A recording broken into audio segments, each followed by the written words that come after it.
and welcome back to another do-it-yourself book cover design entry. In our last post, we began assembling a scene for our book cover, basically taking a series of stock photographs and compositing them together to make something more than the sum of their parts.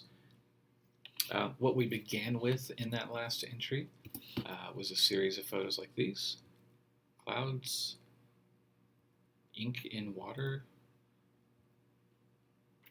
and a panoramic shot of the city of Athens, Georgia.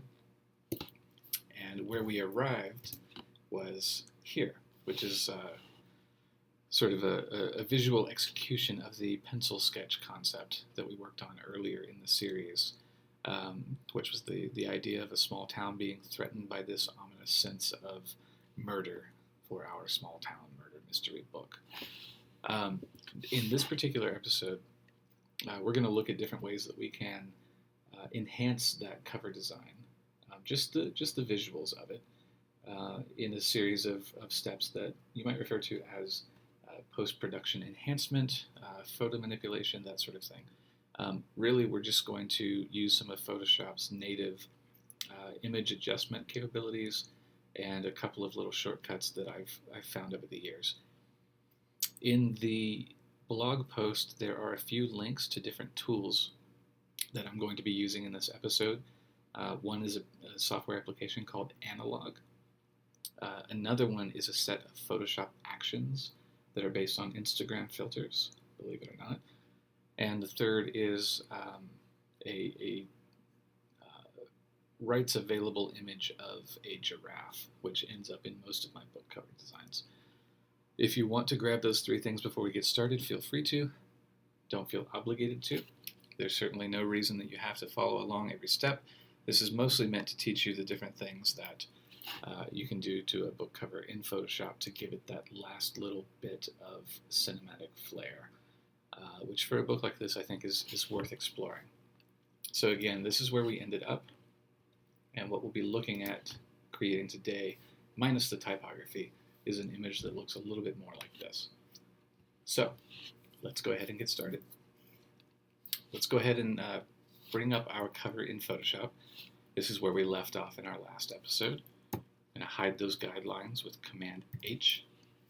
Now, the very first thing that I'm going to do is run some Photoshop actions, the Instagram actions we talked about. There are instructions for installing those on the link that I gave you in the blog post.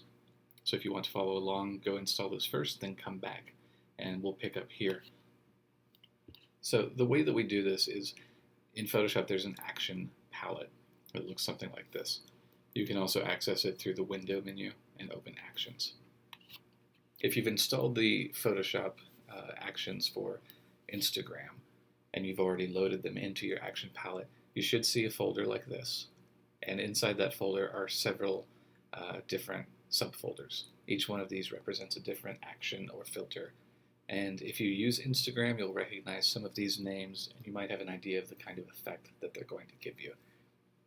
So what I'm going to do is show you how we can apply a few simple Instagram filters now that will, on their own, turn this into a much more dramatic cover. And then we'll look at other things that we can do to achieve the same look and feel. So we're going to start, first of all, by duplicating the art layer. And remember, the art layer contains everything that we've done so far. We're going to duplicate this folder entirely by right-clicking or control-clicking. Choose Duplicate Group. And in Document, you're going to choose New. And that's going to put the entire folder into a brand new Photoshop file. Now, the reason we want to move it into a new file is because when you run these Photoshop actions, they will flatten the artwork, meaning they will merge all of our layers into a single layer. And if you do this within the original Photoshop document, and you're not very careful about it, it's easy to lose a lot of the work that we have done so far. So I have a feeling that the two layers, or the two Photoshop actions I'm going to want to use here are Brannon and Nashville. Now, again, if you're an Instagram user, you know that Brannon tends to bring out the darks and desaturate a scene while Nashville gives it a sort of sun-kissed 1970s, almost Polaroid feel. So we're going to start with these one at a time, and then I'll show you how we merge those into our existing Photoshop design. So let's select Brannon, and at the bottom of the panel you'll see a play button. We're going to click that. And now Photoshop will do everything for you. There are actually quite a few steps that take place when you run this action, and you can see them all here. If you were to watch each one of these take place, it takes a few moments, but Photoshop is able to compress the time required. Now, I want to show you just how dramatic the change is that you see here. You might not have noticed because it happened so quickly. So let's select this entire image now, and you'll notice it's just a single flattened layer named Brannon after the filter we used. So Command A to select, Command C to copy, and we're going to switch to the original document. And there's a filters folder at the top of our layer stack, and that's where I put any manipulation of the base artwork. So we're going to paste Brannon into that folder.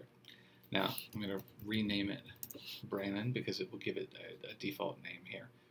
Let's turn that layer set off and then on just a few times so you can see how dramatic the change is. So you'll notice that a lot of our pastel colors have been given a much darker and more ominous feel. The clouds up here feel a bit more pronounced. The blood feels a bit more murky. It's still red, but it feels more threatening, like blood, almost syrupy in a way. If you look down here at the city, you can see that it's applying a nice sort of worn, shadowy feel. So the city itself feels kind of washed out. What I like is that it doesn't entirely remove that nice golden touch that you get on the clock tower. That really draws the eye to the focus of this tower and suggests that all is not lost for this town. That's maybe a bit of a leap, but that's something that I get from it. Now, before we do any more with this layer, I want to go back to our document here where we ran the filters to create the Brannon, the Brannon manipulation. And let's go ahead and create the Nashville one. Now, we're not going to just click Nashville and run it like we did with Brannon. What we want to do is click the History tab here, and you'll see this shows you all of the actions that were just performed. We're going to click the very first layer, which takes us back to the original state of this new document with our art layer and all of its sub-layers still active. Now go back to Actions, choose Nashville, and hit play. And here's a very different take on that same image. This one feels a little happier almost. You see the blood has a bit more of a garish feel to it. It feels like daybreak down here. So let's go ahead and select the entire thing. Command A, Command C to copy. And we'll go back to our document with our full design in place. And let's paste Nashville in and rename it Nashville. Now, obviously you can see that these layers cancel each other out in a way. Whichever one is sitting on top takes over the entire design. So there's no transparency here, it's just the entire design has been overwritten by this one filter. So I'm going to turn Nashville off. We're going to start with Brannon. There are a few things that I like to do to these layers once I've run the filters, just to bring out a little bit more of their depth and to blend them together to get a certain kind of result. So with Brannon, I always run an auto tone command, which, if you remember, is Command Option Shift L, and you'll see that brings out some heavy darks and some heavy shadows. But Brannon's also a really, really dark filter, and it has a bad habit of blowing out and overexposing light areas of a design. In fact, you can see right here in the middle, this is heavily overexposed. So I almost always take Brannon's opacity down just a bit. We're going to take it down to 70 so that we don't entirely lose that nice dusky tone of our design. So let's turn it off, That's our original design. Let's turn it on. And you can still see some of the blues and pinks are peeking through. Now, Nashville gives us a nice effect when we merge it with Brannon. And I don't mean merging the layers, I just mean using opacity so that the two are working together. So I'm going to drop Nashville's opacity way down to 40%. And let's turn off that layer for a moment, and then let's turn it back on and see how it affects it.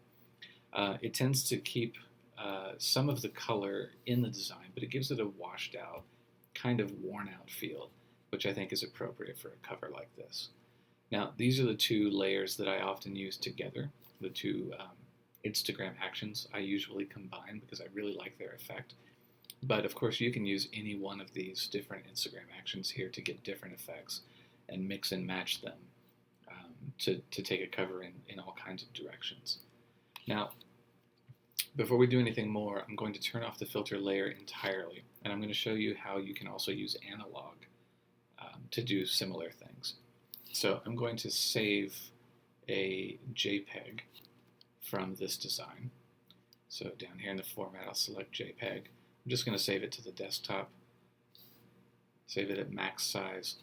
And the reason we're saving it at the maximum size and not adjusting it downward is that once we're done with analog and this image, we're going to bring it back into Photoshop. So we want it to remain as high quality as possible. So we're going to move to our desktop, and you can see this is the image we just saved. It has none of the Instagram effects applied to it. I'm going to open this in Analog, which is a Mac application, and you can see how it's replicated the image here.